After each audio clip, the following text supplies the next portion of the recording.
ಸಂಪಾದನೆ ಮಾಡೋದಕ್ಕೆ ಉದ್ರಿಕ್ತರು ಮುಂದಾಗಿದ್ದು ಬಹಳ ಸ್ಪಷ್ಟವಾಗಿ ಕಾಣಿಸ್ತಾ ಇದೆ.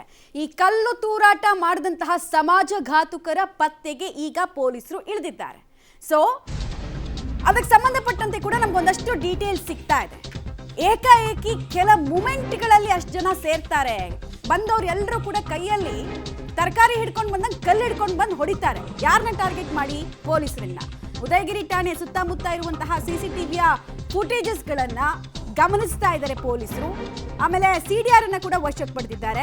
ಸಿಸಿಟಿವಿ ದೃಶ್ಯ ಆಧರಿಸಿ ಯುವಕರ ಪತ್ತೆಗೆ ಅಂತ ಪೊಲೀಸರು ಮುಂದಾಗ್ತಾ ಇದ್ದಾರೆ. ಆರೋಪಿಗಳ ಮೇಲೆ ಕ್ರಮ ಕೈಗೊಳ್ಳೋದಕ್ಕೆ ಪೊಲೀಸರು ಈಗ ಮುಂದಾಗ್ತಾ ಇರುವಂತಹ ದೃಶ್ಯ ಕೂಡ ನಮಗೆ ಕಂಡು ಬರ್ತಾ ಇದೆ. ಬಟ್ ಇಡೀ ಉದಯಗಿರಿಯಲ್ಲಿ ಪರಿಸ್ಥಿತಿ ಇದೆಯಲ್ಲ, ಅದು ಆತಂಕವನ್ನ ತರ್ತಾ ಇದೆ. ಯಾವ ಕ್ಷಣದಲ್ಲಿ ಏನಾಗುತ್ತೋ ಅನ್ನುವಂತಹ ಆತಂಕ. ರಾತ್ರಿ ಆಗಿರುವಂತಹ ದೃಶ್ಯ ನೋಡ್ತಾ ಇದ್ರೆ ನಮ್ಮ ದೇಶದಲ್ಲಿ ಕಾನೂನು ವ್ಯವಸ್ಥೆ ಇದೆ ಅನ್ನೋದು ಕೆಲವರಿಗೆ ಮರ್ತು ಹೋಗಿದ್ಯಾ ಅಂತ. ನಮ್ಮ ದೇಶವನ್ನ ಆಳೋದಕ್ಕೆ ನಾವು ಉಪಯೋಗಿಸ್ತಾ ಇರೋದು ಸಂವಿಧಾನ, ಕಲ್ಲು ತೂರಾಟದ ಕಾನೂನು ಅಲ್ಲ. ಕೆಲವರಿಗೆ ಅದನ್ನ ಅವಾಗ ನಾವು ನೆನಪು ಮಾಡಿಕೊಡ್ತಾ ಇರಬೇಕು. ಜಾಗಗಳು ಬೇರೆ, ಬಟ್ ಪ್ರತಿಭಟನೆಗೆ ಅಂತ ಸೇರುವಂತಹ ಕೆಲವರು ಕಲ್ಲನ್ನ ಹಿಡ್ಕೊಂಡು ಬರುವಂತದ್ದು ಮಾತ್ರ ಎಲ್ಲಾ ಕಡೆಗಳಲ್ಲೂ ಸಿಮಿಲರ್ ಆಗಿ ಕಾಣಿಸ್ತದೆ. Same pattern. ಇದು ಕೇವಲ ನಮ್ಮ ರಾಜ್ಯಕ್ಕೆ ಸೀಮಿತ ಅಲ್ಲ.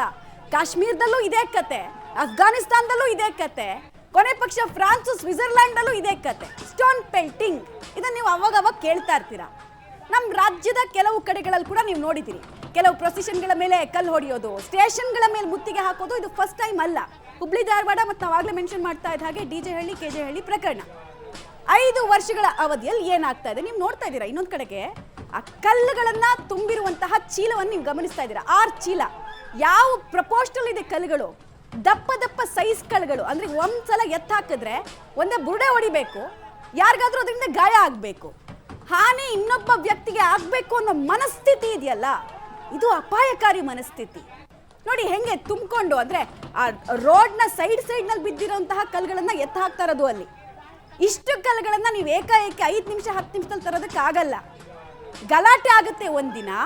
ಆ ಗಲಾಟೆ ಆದ ಸಂದರ್ಭದಲ್ಲಿ ನಾವು ಈ ಕಲ್ಲುಗಳನ್ನು ಯೂಸ್ ಮಾಡಬೇಕು ಅಂತ ಸಂಗ್ರಹ ಮಾಡಿದ ಮೇಲೇನೆ ತರೋದಕ್ಕಾಗೋದು. ಬಿಕಾಸ್ ನಿಮಗೆ ನಾವು ಆ ರೋಡ್ಗಳನ್ನು ತೋರಿಸ್ತಾ ಇದ್ದೀವಿ. ಟಾರ್ ರೋಡ್ನಲ್ಲಿ ಅಕ್ಕಪಕ್ಕ ಕಲ್ಲುಗಳು ಸಿಕ್ತು ಅಂತ ಹೇಳ್ಬಿಟ್ಟು ಕತೆ ಹೇಳಕ್ಕಾಗಲ್ಲ. ಡೀಟೇಲ್ಸ್ ಕೊಡ್ತಾರೆ. ನೇರ ಸಂಪರ್ಕದಲ್ಲಿ ಜಾಯ್ನ್ ಆಗ್ತಿದ್ದಾರೆ ಕೆಪಿ ನಾಗರಾಜ್. ಕೆಲವರಿಗೆ ನಮ್ಮ ದೇಶದಲ್ಲಿ ಸಂವಿಧಾನದ ಪ್ರಕಾರನೇ ಕಾನೂನು ಕ್ರಮ ಕೈಗೊಳ್ಳೋ ಅನ್ನೋದು ಮರ್ತು ಹೋಗುತ್ತಾ ಅಂತ. ಒಳ್ಳೆ 7ನೇ ಶತಮಾನದಲ್ಲಿ ಇದ್ದಂಗೆ ಆಡ್ತಾರಲ್ಲ. ಶಿಲಾಯುಗದ ಕಾನೂನು ಜಾರಿ ಆಗ್ಬೇಕು ಅಂತ ಇವರೆಲ್ಲ ಬಯಸ್ತಾ ಇದ್ದಾರಾ? ಏನು ಇವ್ರದ್ದು ಇಂಟೆನ್ಷನ್ಸ್ ಏನು ಅನ್ನೋದು ಅರ್ಥ ಆಗಲ್ಲ. ರೀತಿಯಲ್ಲಿ ಕಾಣ್ತಾ ಇದೆ. ಹಾಗಾಗಿ ಪೊಲೀಸರನ್ನ ಟಾರ್ಗೆಟ್ ಮಾಡಿರುವಂಥದ್ದು ಇಡೀ ಪ್ರಕರಣದಲ್ಲಿ ಮಮತಾ ನಮಗೆ ಕಾಣ್ತಾ ಇರುವಂಥದ್ದು ಸ್ಪಷ್ಟವಾಗಿ ಇದು ಟಾರ್ಗೆಟ್ ಪೊಲೀಸ್ ಅನ್ನುವಂಥದ್ದು ಸ್ಪಷ್ಟವಾಗಿ ಕಾಣ್ತಾ ಇದೆ. ಯಾಕೆಂದರೆ ಆ ಯುವಕನನ್ನು ಏನು ಅವೇಳನಕಾರಿ ಮಾಡಿದಂಥ ಪೋಸ್ಟರ್ ಹಾಕಿದಂಥ ಯುವಕನನ್ನು ಪೊಲೀಸರು ಇಮಿಡಿಯೇಟಾಗಿ ಸುಮೋಟೋ ಮಾಡಿಕೊಂಡು ಅವನನ್ನು ವಶಕ್ಕೆ ಪಡೆದುಕೊಡುವಂಥ ಕೆಲಸವನ್ನು ಮಾಡಿದ್ದಾರೆ. ಆದರೂ ಕೂಡ ಇವರು ಕನ್ವಿನ್ಸ್ ಆಗೋದಿಲ್ಲ. ಕನ್ವಿನ್ಸ್ ಆಗದಲ್ಲೇ ಏಕಾಏಕಿಯಾಗಿ ಬರೀ ಪೊಲೀಸರನ್ನೇ ಗುರಿಯಾಗಿಸ್ಕೊಂಡು ಇಷ್ಟರ ಮಟ್ಟಿಗೆ ಕಲ್ಲಿನ ದಾಳಿಯನ್ನು ಮಾಡ್ತಾ ಇದ್ದಾರೆ ಅನ್ನೋದಾದರೆ ಪೊಲೀಸರ ಮನಸ್ಥೈರ್ಯವನ್ನೇ ಕುಗ್ಗಿಸುವಂತಹ ಪ್ರಯತ್ನವನ್ನು ನಿನ್ನೆ ಉದಯಗಿರಿಯಲ್ಲಿ ನಡೆದಿರುವಂಥದ್ದು. ಇದು ಸಾರ್ವಜನಿಕರಿಗೆ ಭಯ ಹುಟ್ಟಿಸುವಂಥ ಕೆಲಸ ಅಲ್ಲ, ಪೊಲೀಸರಿಗೆ ಭಯ ಹುಟ್ಟಿಸ್ಬಿಡ್ಬೇಕು ಅನ್ನುವಂಥ ಮನಸ್ಥಿತಿಯಲ್ಲೇ ನಿನ್ನೆ ಈ ದಾಂಧಲೆ ನಡೆದಿರುವಂಥದ್ದು ಸ್ಪಷ್ಟವಾಗಿ ಕಾಣ್ತಾ ಇದೆ. ಆ ಒಂದು ಪೋಸ್ಟರ್ನ ಒಂದು ವಿಚಾರವನ್ನು ಇಟ್ಕೊಂಡು ಇಡೀ ಉದಯಗಿರಿಯ ಪೊಲೀಸ್ ಠಾಣೆಯ ಮೇಲೆ ಒಂದು ರೀತಿಯಾಗಿ ಕಲ್ಲಿನ ಮಳೆಯನ್ನೇ ಸುರಿಸ್ಬಿಟ್ಟಿದ್ದಾರೆ. ಹೆಚ್ಚು ಕಡಿಮೆ 6 ಚೀಲಗಳಲ್ಲಿ ಆ ಕಲ್ಲುಗಳನ್ನು ಈಗ ಪೊಲೀಸರು ಸಂಗ್ರಹನ ಮಾಡಿರುವಂಥದ್ದು. ನಾನು ಆಗಲೇ ಹೇಳ್ತಾ ಇದ್ದೆ ಮಮತಾ, ಈ ಘಟನೆಯಲ್ಲಿ 14ಕ್ಕೂ ಹೆಚ್ಚು ಪೊಲೀಸರು ಗಾಯಗಳಾಗಿದ್ದಾವೆ, 10ಕ್ಕೂ ಹೆಚ್ಚು ಪೊಲೀಸರ ವೆಹಿಕಲ್ಗಳು ಜಖಮ್ ಆಗಿದ್ದಾವೆ. ಆದರೆ ಬೇರೊಬ್ಬನ ಮೇಲೆ ಒಂದೇ ಒಂದು ಗಾಯ ಆಗಿಲ್ಲ, ಬೇರೊಬ್ಬನ ಒಂದೇ ಒಂದು ವೆಹಿಕಲ್ ಕೂಡ ಜಖಮ್ ಆಗಿಲ್ಲ.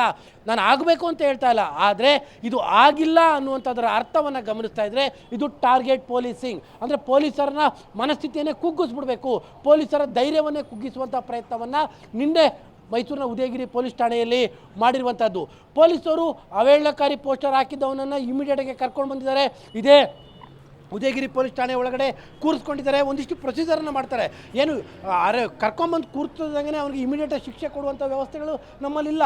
ಅದನ್ನು ಅರ್ಥ ಮಾಡ್ಕೊಳ್ಳೋ ಪರಿಸ್ಥಿತಿಯಲ್ಲೂ ಕೂಡ ಅವ್ರು ಇಲ್ಲ ಅನ್ನೋದಾದರೆ ಪೊಲೀಸರ ಭಯ ಹೊರಟೋಗಿದೆ ಅನ್ನುವಂಥದ್ದು ಸ್ಪಷ್ಟವಾಗಿ ಕಂಡು ಬರ್ತಾ ಇದೆ. ಹೀಗಾಗಿ ಪೊಲೀಸರನ್ನೇ ಟಾರ್ಗೆಟ್ ಮಾಡಿಕೊಂಡು ಕಲ್ಲಿನ ಮಳೆಯನ್ನೇ ಸುರಿಸಿದ್ದಾರೆ. ನಾನು ನಿಮಗೆ ಇನ್ನೊಂದು ಬಾರಿಯೂ ಕೂಡ ತೋರಿಸ್ತೇನೆ ಎಂತೆಂತಹ ಕಲ್ಲುಗಳನ್ನು ಪೊಲೀಸರ ಮೇಲೆ ಎಸ್ತಿದ್ದಾರೆ ಅನ್ನುವಂಥದ್ದು. ಯಾಕಂದರೆ ಇಡೀ ಒಂದು ಪ್ರಕರಣದ ಸ್ಥಿತಿ ಗೊತ್ತಾಗಬೇಕಂದ್ರೆ ಈ ಕಲ್ಲುಗಳನ್ನ ಗಮನಿಸಬೇಕು. ಇಷ್ಟರ ಮಟ್ಟಿನ ಕಲ್ಲುಗಳು, ಇಷ್ಟರ ಮಟ್ಟಿನ ಏನು ಇಟ್ಟಿಗೆಗಳು, ಇಂತಿಂಥವನ್ನೆಲ್ಲ ತೆಗೆದುಕೊಂಡು ಬಂದು ಪೊಲೀಸರ ತಲೆ ಮೇಲೆ ಹಾಕುವಂಥದ್ದು, ಕಾಲಿಗೆ ಹೊಡೆಯುವಂಥದ್ದು, ಅವರ ಜೀಪ್ಗಳ ಮೇಲೆ ಎಸೆಯುವಂಥ ಕೆಲಸವನ್ನು ಮಾಡಿದ್ದಾರೆ. ಇಷ್ಟರ ಮಟ್ಟಿನ ಕಲ್ಲುಗಳು ಏಕಾಏಕಿ ಇವರ ಕೈಗೆ ಹೇಗೆ ಸಿಕ್ತು? ಇದು ಹೇಳಿ ಕೇಳಿ ಮೇನ್ ರೋಡಲ್ಲಿ ಇಷ್ಟಿಷ್ಟು ಕಲ್ಲುಗಳು ಯಾವ ರೀತಿಯಾಗಿ ಸಿಕ್ತು? ಇವೆಲ್ಲವೂ ಕೂಡ ಇಲ್ಲಿ ಇಟ್ಟಿರುವಂಥ ಕಲ್ಲುಗಳು ಇಲ್ಲಿ ಇನ್ನೊಂದಿಷ್ಟಿದ್ದಾವೆ, ಬರ್ತಾರೆ ನಿಮಗೆ ತೋರಿಸ್ತೇನೆ. ಇಲ್ಲಿ ನೋಡಿ ಎಂತೆಂಥ ಕಲ್ಲುಗಳನ್ನು ಇಟ್ಟಿದ್ದಾರೆ ಅನ್ನುವಂಥದ್ದು. ಈ ಎಲ್ಲ ಕಲ್ಲುಗಳನ್ನು ಪೊಲೀಸರ ಮೇಲೆ ಎಸೆಯುವಂಥ ಕೆಲಸವನ್ನು ನಿನ್ನೆ ಮಾಡಿರುವಂಥದ್ದು. ಅಲ್ಲಿಗೆ ಪೊಲೀಸರ ಮನಸ್ಥಿತಿಯನ್ನೇ ಕುಗ್ಗಿಸ್ಬಿಡ್ಬೇಕು. ಯಾಕಂದರೆ ನಾವು ಆಡಿದ್ದೇ ಆಟ, ಹಾಗಾಗಿ ಇದಕ್ಕೆ ಪೊಲೀಸರು ತಡೆಯಬಾರ್ದು ಅನ್ನುವಂತಹ ಮನಸ್ಥಿತಿಯಲ್ಲೇ ನಿನ್ನೆ ಗಲಾಟೆಗಳಾಗಿರುವಂಥದ್ದು. ಯಾಕಂದರೆ ಪೋಸ್ಟರ್ನ ಒಂದು ನೆಪ ಇಟ್ಕೊಂಡು ಪೊಲೀಸರ ಮೇಲೆ ದಾಳಿ ಮಾಡುವಂಥ ಕೆಲಸವನ್ನು ನಿನ್ನೆ ಪರ್ಟಿಕ್ಯುಲರ್ ಆಗಿ ಒಂದಿಷ್ಟು ಗುಂಪುಗಳು ಮಾಡಿ ಹೋಗಿದ್ದಾವೆ. Mamata. Right, thank you KP ತಮ್ಮೆಲ್ಲ ಮಾಹಿತಿಗೆ. ಕರ್ನಾಟಕದಲ್ಲಿ ನಡೆದಂತಹ ಇಂಥ ಘಟನೆಗಳನ್ನ ಒಂದು ಸರ್ತಿ ರೀಕಾಲ್ ಮಾಡ್ಕೊಳ್ಳಿ. ಅವ್ರದ್ದು ಕಾರಣಗಳು ಬೇರೆ ಬೇರೆ ಇರುತ್ತೆ, ಬಟ್ ಉದ್ದೇಶ ಒಂದೇ, ಟಾರ್ಗೆಟ್ ಪೊಲೀಸ್. ಬೆಂಗಳೂರಿನಲ್ಲೂ KJ ಹಳ್ಳಿ DJ ಹಳ್ಳಿ ಗಲಾಟೆ ಆದಾಗ ಪೊಲೀಸ್ ಸ್ಟೇಷನ್ ಮೇಲೆ ಅಟ್ಯಾಕ್ ಮಾಡ್ತಾರೆ, ಹುಬ್ಳಿ ಧಾರವಾಡದಲ್ಲಿ ಪೊಲೀಸ್ ಸ್ಟೇಷನ್ ಮೇಲೆ ಅಟ್ಯಾಕ್ ಮಾಡ್ತಾರೆ. ಎಲ್ಲರೂ ಅಂದರೆ ಮೊದಲಿಂದ ಒಂದು ಇಟ್ಕೊಂಡಿರ್ತಾರೆ, ಒಂದು ರೀಸನ್ ಸಿಗಲಿ, ಸಿಮಿಲರ್ ಪ್ಯಾಟರ್ನ್, ಒಂದು ಕಾರಣ ಸಿಗಲಿ ಅಂತ ಕಾಯ್ತಿರ್ತಾರೆ. ಇಂಥದ್ದೇನೋ ಒಂದು ಆದಾಗ ಏಕಾಏಕಿ ಇವ್ರು ಟಾರ್ಗೆಟ್ ಮಾಡೋದು ಪೊಲೀಸರ ಮೇಲೆ. ಯಾರ ಮೇಲೆ ಭಯವನ್ನು ಇಟ್ಕೋಬೇಕಾಗಿತ್ತು ಅವ್ರ ಮೇಲೆ ಭಯ ಇಲ್ಲದೆ ಇರೋ ರೀತಿಯಲ್ಲಿ ವರ್ತಿಸ್ತಾ ಇರೋದಕ್ಕೆ ಮೊದಲು ಬ್ರೇಕ್ ಹಾಕಬೇಕು ಸರ್ಕಾರ. ನೋಡಿ, ಈ ಮೈಸೂರಿನ ಉದಯಗಿರಿ ಪೊಲೀಸ್ ಸ್ಟೇಷನ್ ಮೇಲೆ ನಿನ್ನೆ ರಾತ್ರಿ ಉದ್ರಿಕ್ತರ ಗುಂಪು ಗಲಾಟೆ ಮಾಡಿ ದಾಂಧಲೆ ಎಬ್ಬಿಸಿದ್ರಲ್ಲ, ಇವರು ಹೊಡೆದಿರ್ತಕ್ಕಂಥದ್ದು 14 ಜನ ಪೊಲೀಸರ ಮೇಲೆ. 10ಕ್ಕೂ ಹೆಚ್ಚು ಪೊಲೀಸ್ ವಾಹನಗಳು ಜಖಮಾಗಿದೆ. ಬೇರೆ ಯಾರೂ ಟಾರ್ಗೆಟ್ ಆಗಿಲ್ಲ, ಕೇವಲ ಪೊಲೀಸ್ ವಾಹನಗಳು ಮತ್ತು ಪೊಲೀಸರು. ಅಂದರೆ ಗೌರ್ನಮೆಂಟ್ ಪ್ರಾಪರ್ಟಿ ಮೇಲೆ ನಡೆದಿರ್ತಕ್ಕಂಥ ದಾಳಿ ದೊಡ್ಡ ಮಟ್ಟದ ಅಫೆನ್ಸ್ ಇದು. ಅಲ್ಲಿ ಏನಾಗಿದೆ ಅನ್ನೋದಕ್ಕೆ ಸಂಬಂಧಪಟ್ಟಂತೆ ನನ್ನ ಕೊಲೀಗ್ KP ನಾಗರಾಜ್ ಒಂದು ವಾಕ್ ಥ್ರೂ ಮಾಡಿದ್ದಾರೆ, ನೋಡೋಣ. ನಿನ್ನೆ ರಾತ್ರಿ ಮೈಸೂರಿನ ಉದಯಗಿರಿಯಲ್ಲಿ ಒಂದು ಪೋಸ್ಟರ್ನ ವಿಚಾರಕ್ಕೆ ಸಂಬಂಧಪಟ್ಟಂತೆ ಎರಡು ಧರ್ಮದ ಯುವಕರ ನಡುವೆ ಗಲಾಟೆ ಆಗಿರುವಂಥದ್ದು. ಒಂದು ಧರ್ಮದ ಯುವಕರು ಮೈಸೂರಿನ ಉದಯಗಿರಿ ಪೊಲೀಸ್ ಠಾಣೆಯ ಮೇಲೆ ಕಲ್ಲು ತೂರಾಟ ಮಾಡಿರುವಂತಹ ಪ್ರಸಂಗವು ಕೂಡ ನಡೆದಿದೆ. ತಾವೀಗ ಗಮನಿಸ್ತಾ ಇದ್ದೀರಿ, ಉದಯಗಿರಿ ಪೊಲೀಸ್ ಠಾಣೆಯ ಮುಂದೆ ನಿಂತಿದ್ದಂತಹ ಕಾರುಗಳಿಗೂ ಕೂಡ ಒಂದು ಧರ್ಮದ ಯುವಕರು ಕಲ್ಲನ್ನು ತೂರಿರುವಂಥದ್ದು, ಜೊತೆಗೆ DCPಯ ಕಾರಿನ ಮೇಲೂ ಕೂಡ ಕಲ್ಲು ತೂರಾಟವನ್ನು ನಡೆಸಿರುವಂಥದ್ದು. ಪ್ರಮುಖವಾಗಿ ಈಗ ಸದ್ಯಕ್ಕೆ ಉದಯಗಿರಿ ಪೊಲೀಸ್ ಠಾಣೆಯ ಸುತ್ತ ಸಂಪೂರ್ಣವಾಗಿ ಬಿಗಿ ಪೊಲೀಸ್ ಬಂದೋಬಸ್ತನ್ನು ಕೂಡ ವ್ಯವಸ್ಥೆಯನ್ನು ಮಾಡಲಾಗಿದೆ. ತಾವೀಗ ಗಮನಿಸ್ತಾ ಇರ್ಬೋದು, ನಿನ್ನೆ ರಾತ್ರಿ ಈ ಒಂದು ಗಲಾಟೆ ನಡೆದಿರುವಂಥದ್ದು. ಒಂದು ಧರ್ಮದ ಯುವಕ ಒಂದು ಪಕ್ಷಕ್ಕೆ ಸಂಬಂಧಪಟ್ಟಂತಹ ಒಂದು ಪೋಸ್ಟರ್ನಲ್ಲಿ ಒಂದು ಧರ್ಮದವನ್ನು ಅವಹೇಳನ ಮಾಡ್ದ ಅನ್ನುವಂತಹ ಹಿನ್ನೆಲೆಯಲ್ಲಿ ಒಂದು ಧರ್ಮದ ಯುವಕರ ಗುಂಪು, ದೊಡ್ಡ ಮಟ್ಟದ ಗುಂಪು ಮೈಸೂರಿನ ಉದಯಗಿರಿ ಪೊಲೀಸ್ ಠಾಣೆಯ ಮುಂದೆ ಜಮಾಯಿಸಿದೆ.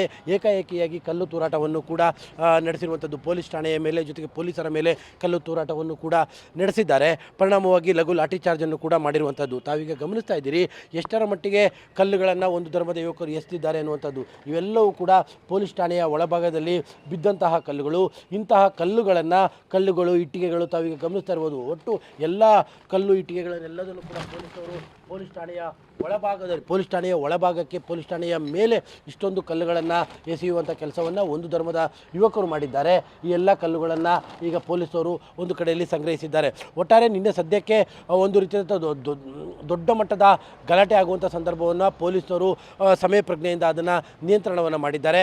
ಆದರೆ ಪೊಲೀಸರ ವೆಹಿಕಲ್ಗಳ ಮೇಲೆ ಯಾವಾಗ ಕಲ್ಲು ತೂರಾಟಗಳು ಹೆಚ್ಚಾಯಿತೋ ಆ ಸಂದರ್ಭದಲ್ಲಿಯೇ ಪೊಲೀಸರು ಕೂಡ ಲಘು ಲಾಠಿ ಚಾರ್ಜನ್ನು ಕೂಡ ಮಾಡಿರುವಂಥದ್ದು, ಅಸ್ತ್ರವಾಯುವನ್ನು ಕೂಡ ಸಿಡಿಸಿರುವಂಥದ್ದು. ಈಗ ಬೆಳಿಗ್ಗೆ ಈ ಎಲ್ಲ ಕಲ್ಲುಗಳ ಸಂಗ್ರಹವನ್ನು ಕೂಡ ಪೊಲೀಸರು ಮಾಡಿರುವುದು. ಇಂತಿಂತಹ ಕಲ್ಲುಗಳು, ಇಷ್ಟಿಷ್ಟು ದಪ್ಪದ ಕಲ್ಲುಗಳನ್ನು ಪೊಲೀಸ್ ಠಾಣೆಯ ಮೇಲೆ ಮತ್ತು ಪೊಲೀಸರ ಮೇಲೆ ಎಸೆಯುವಂಥ ಕೆಲಸವನ್ನು ಒಂದು ಧರ್ಮದ ಯುವಕರು ಮಾಡಿದ್ದಾರೆ. ಸದ್ಯಕ್ಕೆ ಯಾವುದೇ ರೀತಿಯಂತ ಯಾರಿಗೂ ಕೂಡ ಯಾವುದೇ ಪ್ರಾಣಾಪಾಯಗಳು ಉಂಟಾಗಿಲ್ಲ. ಆದರೆ ಪೊಲೀಸರ ವೆಹಿಕಲ್ಗಳಿಗೆ ಕೂಡ ಜಖಮಾಗಿದೆ ಮತ್ತು ಪೊಲೀಸ್ ಠಾಣೆ ಮುಂಭಾಗದಲ್ಲಿ ನಿಲ್ಲಿಸಿರುವಂತಹ ಕಾರುಗಳಿಗೂ ಕೂಡ ಜಖಮಾಗಿರುವಂಥದ್ದನ್ನು ಕೂಡ ತಾವೀಗ ಗಮನಿಸ್ತಾ ಇದ್ದೀರಿ. ಸದ್ಯಕ್ಕೆ ಆ ಅವಹೇಳನಕಾರಿ ಪೋಸ್ಟರ್ ಮಾಡಿದಂಥ ಯುವಕನ ಬಂಧನವೂ ಕೂಡ ಆಗಿದೆ. ಜೊತೆಗೆ ಈ ಒಂದು ಗಲಾಟೆಗೆ ಕಾರಣರಾಗಿರುವಂಥವರು, ಜೊತೆಗೆ ಪೊಲೀಸರ ಮೇಲೆ ಕಲ್ಲು ತೂರಾಟವನ್ನು ನಡೆಸಿರುವಂಥವರ ಮಾರ್ಕಿಂಗನ್ನು ಕೂಡ ಈಗಾಗಲೇ ಪೊಲೀಸರು ಮಾಡ್ತಾ ಇದ್ದಾರೆ. ಸದ್ಯಕ್ಕೆ ಉದಯಗಿರಿ ಸಹಜ ಸ್ಥಿತಿಗೆ ಮರಳಿದೆ. ಕ್ಯಾಮ್ರಾ ಪರ್ಸನ್ ಕಾರ್ತಿಕ್ ಜೊತೆ KP Nagaraj, public TV, Mysuru. Right, ಅಂದರೆ ಉದಯಗಿರಿ ಪೊಲೀಸ್ ಸ್ಟೇಷನ್ನ ಟಾರ್ಗೆಟ್ ಮಾಡಿ ಈ ದಾಂಧಲೆ ನಡೆಸಿರ್ತಕ್ಕಂಥದ್ದು ನಿನ್ನೆ ರಾತ್ರಿ ನಡೆದ ಘಟನೆ. ಹಲವಾರು ವರ್ಷಗಳಿಂದ ಮೈಸೂರಿನಲ್ಲಿ ಈ ಥರದ ಗಲಾಟೆಗಳು, ದೊಂಬಿಗಳು ನಡೆದಿರಲಿಲ್ಲ. ಈಗ ಮತ್ತೆ ಬಾಲ ಬಿಚ್ಚಿದ್ದಾರೆ. ಬಟ್ ಇದಕ್ಕೆಲ್ಲ ಉತ್ತರವನ್ನು ಪೊಲೀಸರೇ ಕೊಡಬೇಕು. ಮೊದಲು CCTV ಪರಿಶೀಲನೆ ಮಾಡಿ ಯಾರು ಈ ಗಲಾಟೆ ಮಾಡಿದವರು, ಕಲ್ಲು ತೂರಿದವರು ಅಂತಕ್ಕಂಥದ್ದನ್ನು ಪತ್ತೆ ಹಚ್ಚಿ ಅವರ ವಿರುದ್ಧ ಕ್ರಮ ತಗೊಳ್ಳಿ. ಆಮೇಲೆ ಬರುತ್ತೆ ಒಂದು 10-12 ಜನರನ್ನ ಅರೆಸ್ಟ್ ಮಾಡಿ ಸ್ಟೇಷನ್ಗೆ ಹಾಕಿದಾಗ ಅಯ್ಯೋ ನಮ್ಮ ಹುಡುಗ ಸುಮ್ಮನೆ ಅಲ್ಲಿ ನಿಂತಿದ್ದ, ಅವನೇನೂ ಮಾಡೇ ಇಲ್ಲ, ಅಮಾಯಕ ಅವನು, ಆಯ್ತಾ, ಇನ್ನೇನೋ ತರಕಾರಿ ತರಕ್ಕೆ ಹೋಗಿದ್ದ, ದಾರಿನಲ್ಲಿ ಬರಬೇಕಾದ್ರೆ ಹಿಂಗೆ ಮಾಡಿಬಿಟ್ರು, ಹೀಗೆಲ್ಲ ಆಗುತ್ತೆ. ಬಟ್ ಇಂಥ ಪ್ರಕರಣಗಳಲ್ಲಿ ಎಷ್ಟು ಜನರಿಗೆ ಶಿಕ್ಷೆ ಕೊಡಿಸಿದ್ದೀರಾ? 6 ತಿಂಗಳಾಗುತ್ತೆ, 8 ತಿಂಗಳಾಗುತ್ತೆ, ಆಮೇಲೆ ಸರ್ಕಾರ ಇಂಥವ್ರ ವಿರುದ್ಧ ಕೇಸ್ಗಳನ್ನ ವಾಪಸ್ ತೊಗೊಂಡ್ಬಿಡ್ತಾರೆ, ಏನೂ ಶಿಕ್ಷೆ ಆಗಲ್ಲ. ಅದಕ್ಕೋಸ್ಕರನೇ ಅವ್ರಿಗೆ ಭಯ ಇಲ್ಲ ಪೊಲೀಸರ ಮೇಲೆ. ನೀವೇನಾದರೂ ಇಂಥವ್ರಿಗೆ ಈಗ KJ ಹಳ್ಳಿ DJ ಹಳ್ಳಿ ಗಲಾಟೆನೇ ತಗೊಳ್ಳಿ, ಎಷ್ಟು ಜನರಿಗೆ ಶಿಕ್ಷೆ ಆಗಿದೆ, ಎಲ್ಲ ಬೇಲ್ ಮೇಲೆ ಹೊರಗಡೆ ಇದ್ದಾರೆ. ಅವ್ರಿಗೆ ರೆಡ್ ಕಾರ್ಪೆಟ್ ಸ್ವಾಗತ ಬೇರೆ, ಬಂದ ತಕ್ಷಣ ಕ್ಯಾಶ್ ಬೇರೆ ಅವರಿಗೆ ಕೊಡೋದಕ್ಕೆ. ಈ ಥರ ಜನ ನಿಂತಿರಬೇಕಾದ್ರೆ ಬೆಂಬಲಿತವಾಗಿ ಅವ್ರು ತಾನೇ ಏನು ಮಾಡ್ತಾರೆ? ಇಲ್ಲಿ ನೋಡ್ತಾ ಇದ್ದೀರಾ, ಈತನೇ ಸುರೇಶ್ ಅಂತಂದ್ಬಿಟ್ಟು, ಈತ ಮಾಡಿರೋದನ್ನ ನಾನು ಒಪ್ಪಲ್ಲ, ನಾನು ಸಮರ್ಥನೆಯೂ ಮಾಡ್ಕೊಳ್ಳಲ್ಲ, ಯಾರೂ ಮಾಡ್ಕೊಳಕ್ಕಾಗಲ್ಲ, ಯಾರ ವಿರುದ್ಧನೂ ಕೂಡ ಅವಹೇಳನಕಾರಿ ಇದನ್ನು ಮಾಡಬಾರ್ದು. ಬಟ್ ಅದಕ್ಕೆ ಪೊಲೀಸರು ಕ್ರಮ ತಗೊಂಡ್ರಲ್ವಾ, ಅವನ್ನ ಅರೆಸ್ಟ್ ಮಾಡಿದ್ರಲ್ಲ, ಇವ್ರ ಪ್ರಕಾರ ಏನು ಗೊತ್ತಾ, ಅವನನ್ನ ರಾತ್ರಿನೇ ಗಲ್ಲಿಗೇರಿಸ್ಬಿಡ್ಬೇಕಾಗಿತ್ತು. ಅದಕ್ಕೆ ಶಿಲಾಯುಗದ ಕಾನೂನು ಎಕ್ಸ್ಪೆಕ್ಟ್ ಮಾಡ್ತಿದ್ದಾರೆ, ರಾತ್ರಿನೇ ಗಲ್ಲಿಗೇರಿಸ್ಬಿಡ್ಬೇಕಾ? ಕಾನೂನು ಪ್ರಕಾರ ಏನು ಕ್ರಮ ತಗೋಬೇಕು, ಅದು ಎಂದು ಸುಮೋಟೋ ಕೇಸ್ ಬೇರೆ ದಾಖಲಿಸ್ಕೊಂಡಿದ್ದಾರೆ, ಸ್ವಯಂ ಪ್ರೇರಿತವಾಗಿ. ಇವ್ರು ಗುಂಪು ಹೋಗ್ಬಿಟ್ಟು ಕಂಪ್ಲೇಂಟ್ ಕೊಟ್ಟಿದ್ರು ಆಗಿರ್ತಿತ್ತು.